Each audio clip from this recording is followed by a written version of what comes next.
All right, we'll call our meeting to order, January 27th. 5 o'clock, I guess. Just passing around. First, we're going to look for approval of the agenda, but before we do that, if possible, I'd like to add under new business just a few comments I'd like to make, or some asks maybe about the visitor information center down here. Okay. Okay. So put that under 7A. The approval of the agenda. I so move. I'll second it. All right. Approval of the minutes from our January 8th meeting. I wasn't there, so You weren't there? no, I had to send regrets for that. You were there. Paul. I was there, yeah. Yeah. Mhm. What do you want me to do? Do you want to? Make a motion to approval of the approve. Make a minutes? motion to Yeah, approve. you make a motion, yes, to move the, Move for approval. yeah. I'll second it. Yes, thank you. All right.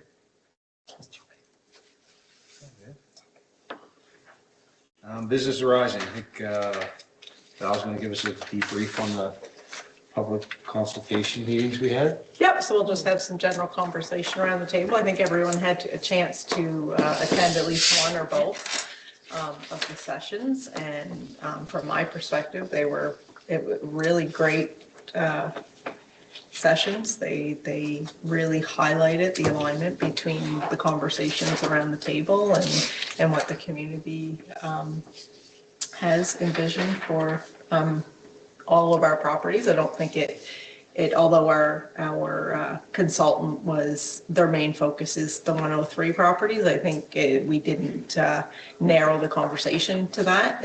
It was wide open on what the community sees for economic vision for the entire municipality, and I think it went really well. Yeah, I would echo that. I had hoped to have more people, Yeah. more residents attend, but the conversation was excellent. I think it was really a good, safe space for everyone to have an opportunity to, I guess, express how they felt about the, as you said, Val, more than just the 103 property. You know, we have some wonderful residents out there that have some fabulous visions, I think, for the municipality. Absolutely. So, and it's wonderful that, you know, that we had the opportunity to talk about them and not be afraid to dream. Yeah. So I think the conversation was excellent. Yeah. So a big thank you to all who did come out and be a part of it. I think it was very positive too. Like, I think everybody's a little on edge with the decisions made, or that's what it comes across on social media. Yeah. And I think overall the in-person meeting was very positive and a lot of good energy. Agreed. I agree as well. It was kind of disappointing though that there wasn't more people there Mhm. because it was well advertised, it was put in people's mailboxes. Yeah. But the people that were there were engaged to be part of it. So Yes. that was a good thing about it. I agree. And I don't think, for the most part, it wasn't people that we've really engaged with before on economic. So it was a lot of new faces, Yep. a lot of new voices. Some people, I know a couple that I had talked to, one at least each event had some reservations and had questions, and they were in the end very happy to participate and looking forward to development in the municipality once they had got more information from the group. And I never stuff, made so. it to the one here. How many did you have? I think it was exactly the same. I think, We had- yeah, 8 or 9. Yeah, Yeah. it was 8 or 9 But here. really engaged. Yeah. Good. Yeah, there was a couple who had, I'm not sure when they had moved here, that's starting the new Oh, business. yes. They were lovely. Yes. Yeah, and full of ideas Yeah. and just really very Yeah, positive. very common themes throughout the 2 sessions. So like tourism industry, and hospitality type vision for Harts Point, community, lots of community benefit, job creation in that area, and 103 property, more commercial development, finding anchor businesses, those kind of things, non-competing with the existing commercial landscape, those kind of, like lots of the same themes on both. Yeah. Deepwater Wharves came up, renewable energy came up. Yeah. So it was, you know, a lot of, yeah, a lot of great conversation. Yeah, and a lot of the residents spoke to the asset, the huge asset that we have here, and that's the harbor. That definitely was mentioned Yeah. at both events, so, Yeah. yeah. I found there was a lot of expertise in the room. At my table, there were people that were they just were talking renewable energy Yeah. and all kinds of fun, forward thinking ideas, which was really good, right? I mean, they were a bit older, and I was looking around to see if there were any youth that could kind of capitalize off of this as well. So maybe trying to get a little bit more of the youth involved at our next meetings might not be a bad, I mean, you only can do what you can do. But it was just really good to see that expertise and just they're in this small town and they're like, wow, there's so much potential, right? I mean, not to mention names, but even our friend Alan had a lot, I think it's Alan, because his name, he had a lot to say. Was his name Alan at the Black Northers? Alan Holmes or Mike Holmes? Mike. Mike Holmes, Mike, yeah. yeah. Yeah, Mike Holmes. Yeah. had A lot to say and, Yeah. you know, and I think He had a what- really great perspective. Right, Yes, great he did. perspective, right, on that, and that's what you need. You need to dig up that information, bring it forward, and say, yeah, that's a great point. But we can still do it. So I'm hopeful. Increased trades. Yes, Came up a lot. that's correct. Yeah, Yeah. needing trades, needing population growth to sustain, you know, business and industry development, so. Overall, it was, although not widely attended, lots of different perspectives and new faces that we had to engage with. So I do believe, and we'll continue to push the survey that's out there. We are getting responses to the surveys coming in, so that's good.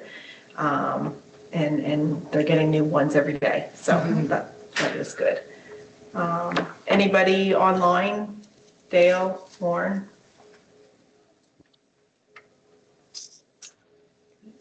I missed what the lead-in was, Val. Oh, sorry, we were just kind of debriefing from our public consultations. Actually, I was impressed. That would be my, take from it. The participation, they seem eager to participate and so on, but yeah, I was really impressed. I got a little bit of a sense too that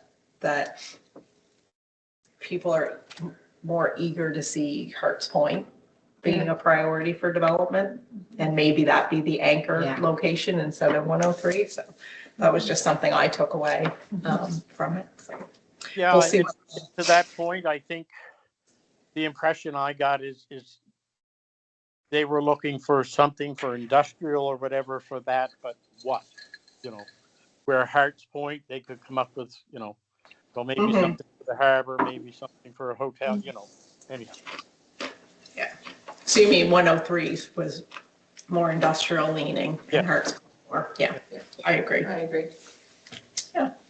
Yeah, there seemed to be more, can I say, Ideas. excitement Yes, about the Harts Point property. agreed. Yeah, because I think that, it was just, again, just lots of thoughts, lots of ideas on that property, so. So we will have some inclusion in draft budget going to council in the next little while. That will have doing some consulting work for Harts Point as well. So we'll have some conversations more focused to Harts Point and more identifying investors and marketing money potentially in the next upcoming budget for fiscal. All right, Yep. that kind of includes the next steps as well. Yeah, well, so the consultants are doing some more focused industry groups, so they're meeting with some industry. They'll also do some more focused consultations with the Black Loyalist Heritage Society. I do have to get a hold of you, Andrea, about that. And the Wassahoba First Nation. So they are doing some more focused consulting or public engagement as well. And then they'll be drafting a What We Heard report, which will become a public document. So really what they're hearing from all of the sessions plus the survey that's out there. So we'll have some really good compiled data on what they're hearing. And then also, they're also working on, of course, that identifying that market gap, and providing that data. And then we'll work on market readiness with them, which is identifying those corporate partners who will be, engaging with to try to encourage some investment here in Shelburne. So those are the next steps. And of course, all of that work will continue to go through the committee into council. So if I may, Yeah. so are we talking just 103 at this point?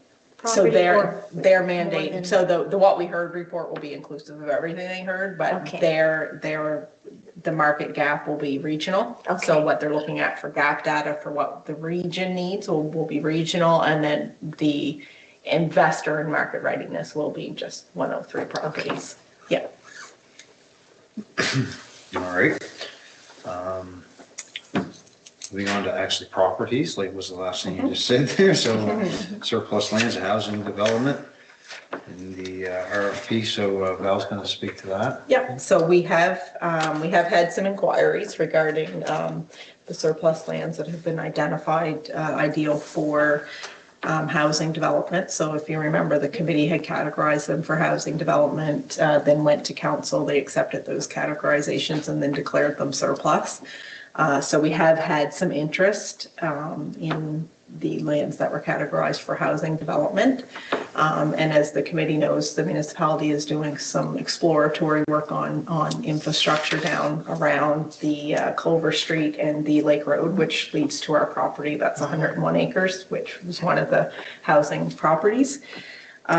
So I'm suggesting that we proceed and go to RFP for those two properties. So the Spa Road property and the 101 acres down on Lake Road, and get some proposals on what developers want to do with those properties. So if there's any comments, it's just an initial conversation on whether the committee sees that as being the next steps to promote those properties for housing development. So can you remind me how many we have that we had So for decided were for housing development, it was Just the two? The Spa Road property and the Okay, just the 101 two. property. Okay, Yeah, so thank we you. go to both and put them Yeah. out separate proposals, And the what- proposals will be similar, like they could offer to do something to it, and they get a set amount of time to do it, and if Yep. not, the Yes. municipality Yeah. reclaims them. Yeah, so that would be in the purchase and sale agreement, that we would negotiate something so that if it's not, Like you a know. road goes in within 8 months. yeah, exactly, and so that there's milestones that they have to meet to completion, and if they're not met, then the municipality would then in turn buy back the land at a certain percentage, which is nothing. So I'm suggesting that, but whatever the proposal is, the municipality through our policy has the ability to sell that property for less than the market value. So some proposals may come in that we'll buy the property and this is what we want to do with it. And some proposals may come in that, the municipality would gift the property or for $1 and this is the proposal. So those would be the things that council would have to weigh those proposals on, and which ones provide the most community benefit. So, how many affordable units are you getting, the term of affordability and those kind of questions. I think the term of how quickly they develop it would Yep. be my biggest, That would be another. because it's always seems 2 years and it gets cleared and it sits for 2 years. And then I think renegotiating happens and it's another 2 years, and it just feels like they never. Yeah. So that would be a criteria that you probably weigh in the scoring of that, which we will put right in the RFP. We'll tell people how we're going to score their proposals. So would those RFPs come back to this table? That's what I was going to ask, yeah. Probably for recommendation to council, yeah. That would be the way I would suggest. And that's entirely up to council, but the purpose of the committee is to discuss issues. With that, so. Val, Chair, yep. I'm sorry, Chair. I I don't Yeah, have any, go ahead. I have no place to hold my hand up on the phone. I'm sorry. Oh, okay. Question, how much land are we offering on Spa Road? Spa Road is 3.6 acres. Okay, and that directly adjoins Spa Road itself, if I'm not mistaken, right? Yeah, it's road frontage. The entire frontage of that 3.6 acres is road frontage.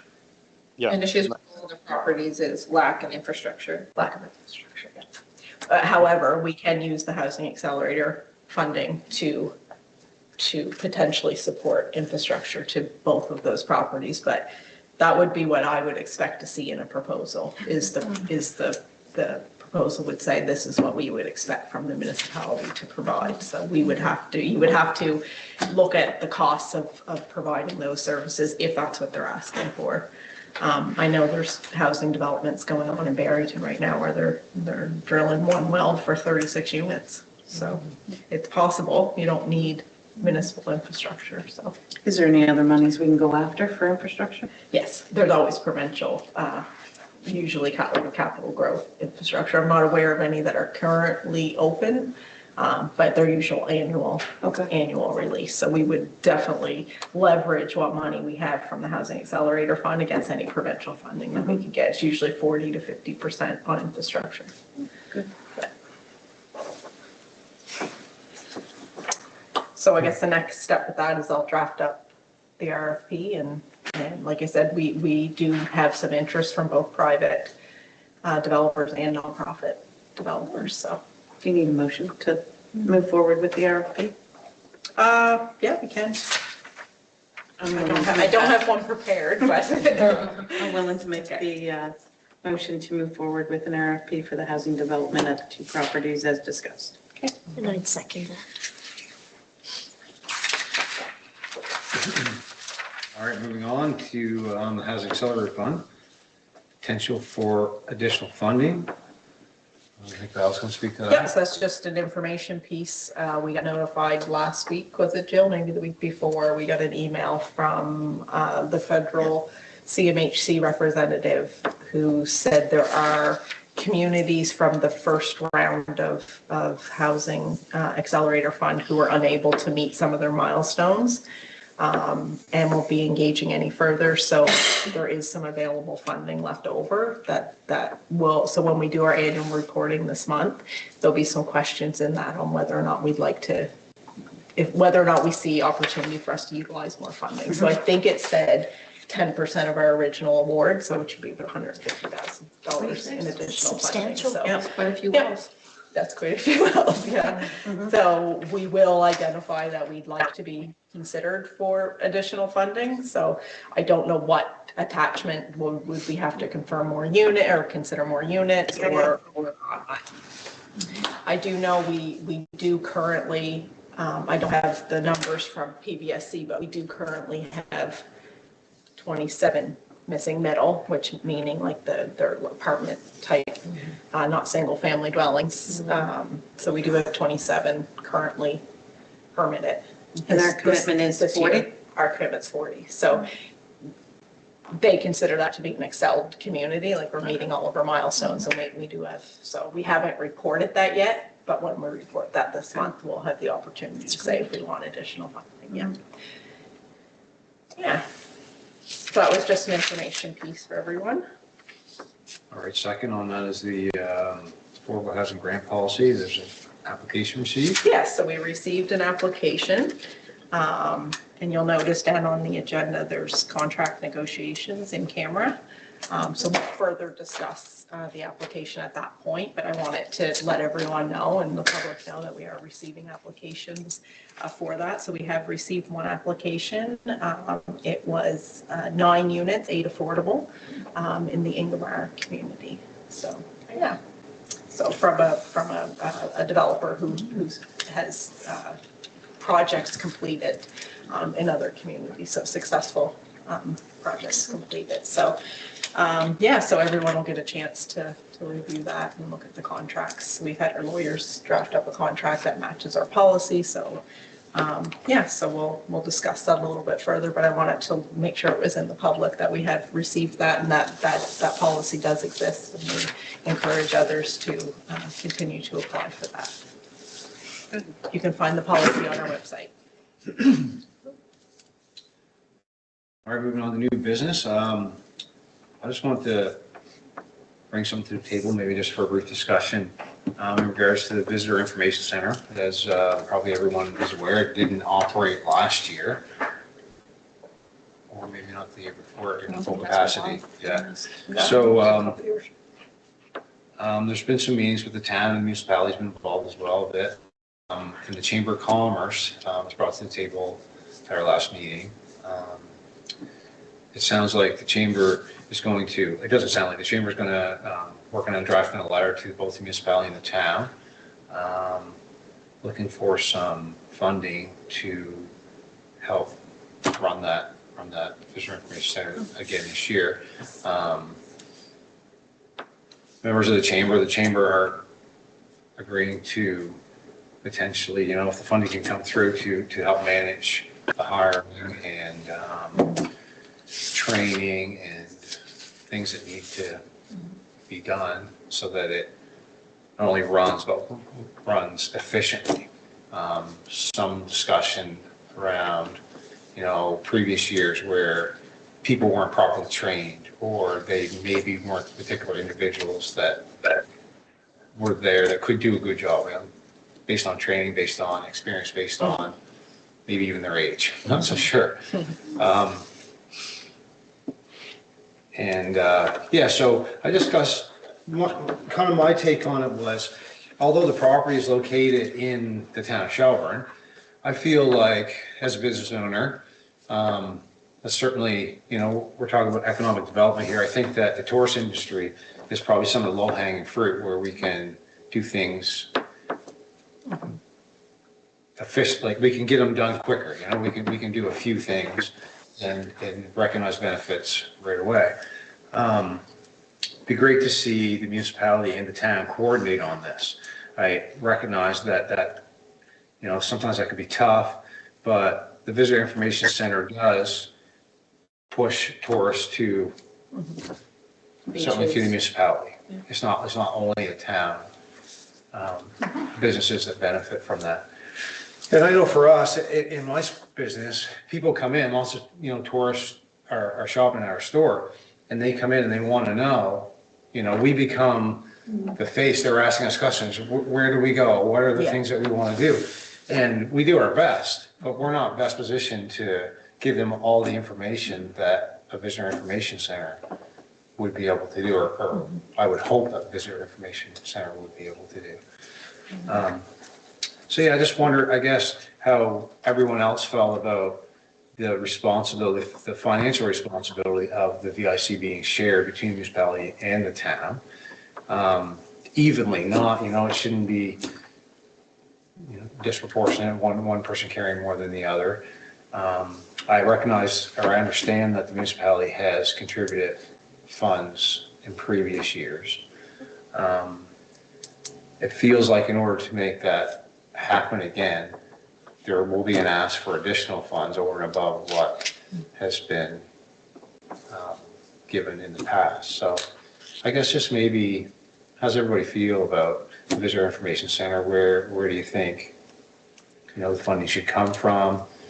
I think in the past. Do you see it's value in provincial. Visitor Information Center? Was it provincial funding in the past, or like student grants, and it was always like an experienced person and then a discount for, not discount, but a grant for a student? I think like you would get similar. Summer job. Yeah, Canvas summer jobs. Canvas summer jobs, and I believe Tie-ins has funds the operations of a BIC.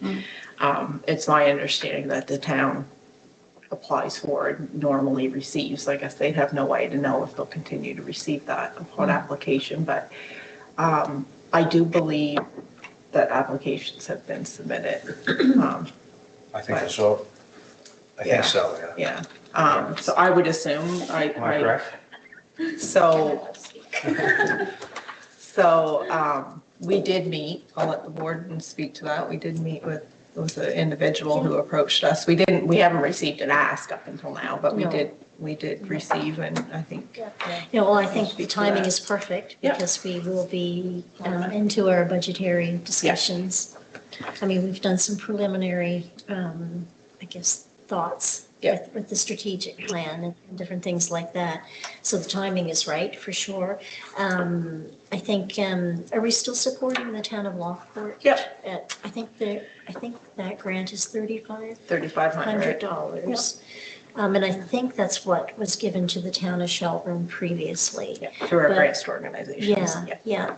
But yeah, I think, it definitely would be something that the municipality would want to discuss for sure.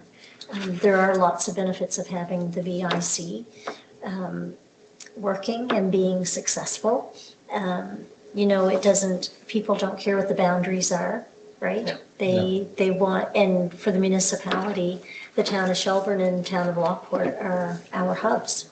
And, we have a number of municipal residents who have businesses in the town of Shelburne. So if one does well, we all do well. And I've always believed in that. So, if there are ways that we can work together and be more successful, then I'm sure the municipality would want to do that. We'll have to look at the amount that's being asked and see how it fits in the budget and go from there. But I'm sure everyone will give it, thoughtful consideration and the value that it does, give to the community as a whole. From my perspective in this position and my mom's position as community development, municipal council's always been very supportive of that operation, so. You feel the same from your standpoint? I agree. I think it was Jill, when I wanted to have one of the Black Loyalist summer students to work there to report there for the summer. I think it was you made it happen. I believe it was, that might have been to the town at that time, but it was beneficial because we kept our flyers in there and it needs to be diversified anyway. So if you take a look around that particular building, historically, it tells you about the history of Shelburne and the Black Loyalist history as well. And so to those of you who have not had that chance to walk along Dock Street and to learn about the housing the different houses where the Black community once lived and owned in that area is very significant to this entire community. So I think if we're going to do something, we need to make sure it's something that we can all have a say, whether it's individual or organization. But I'm so for it. I grew up here, right? I grew up living in this community and when that was open, it was a big deal. It was like you just went in because it was cool, right? They had AC on back then. You pretend you're looking through the flyers, but you weren't looking through the brochures, but you were cool enough, right? And just sitting right there, even beautifying that a little bit more if we can, to kind of make it a little bit more of who we are, right? As a community would be absolutely amazing. Yeah, it's unfortunate that such a, nice venue just kind of sits there. Exactly. Right? And Yes, it is beautiful. The commemoration and everything, if you got a chance to read that commemoration that's there with the images outlining the Loyalists and the Black Loyalists, it's very significant to this community. So why not pride ourselves on that piece and that area, and let's make it what it is. And it can, a lot of people can go there. The bench is beautiful, that just sits overlooking the water. Right. And having the right people in there to actually talk about not just the community, but also about the history.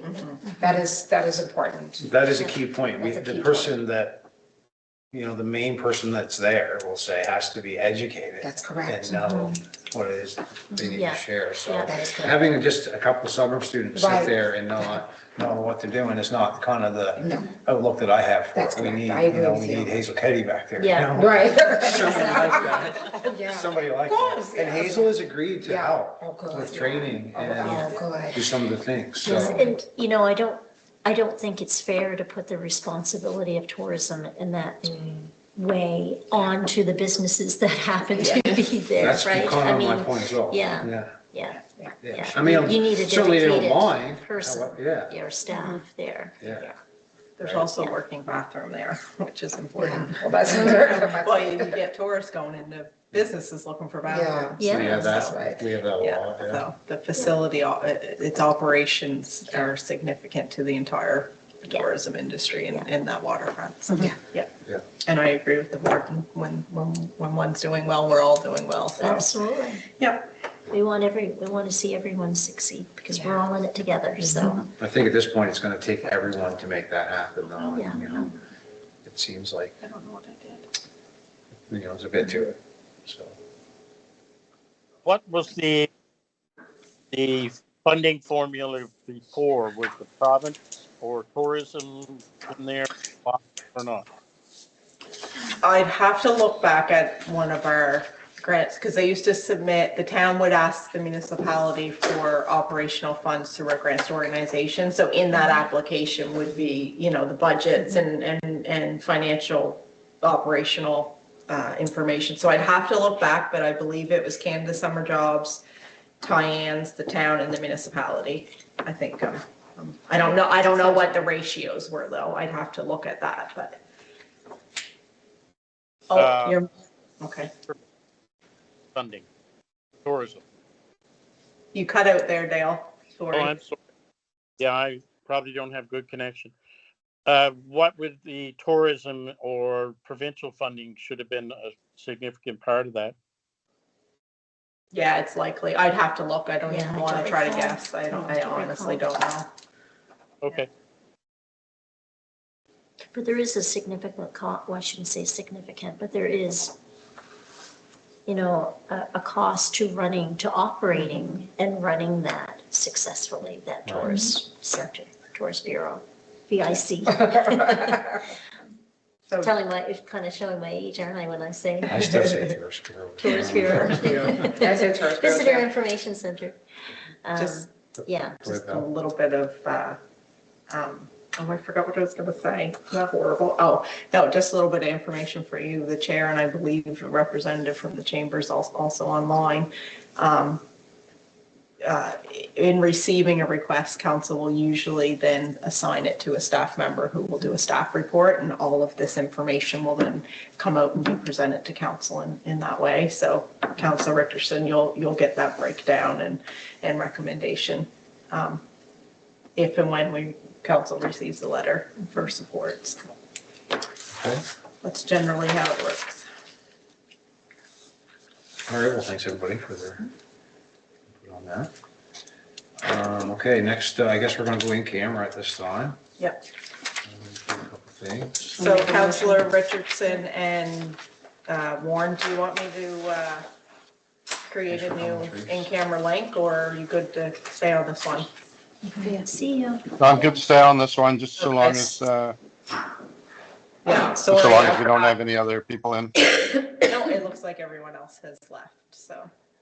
Yep, Okay. and we're I- good. I should be fine. Yep, I can see, it's just me, Counselor, and yep, everyone else is gone, so. We'll need a motion to go in camera. So moved. Andrew. I'll second it.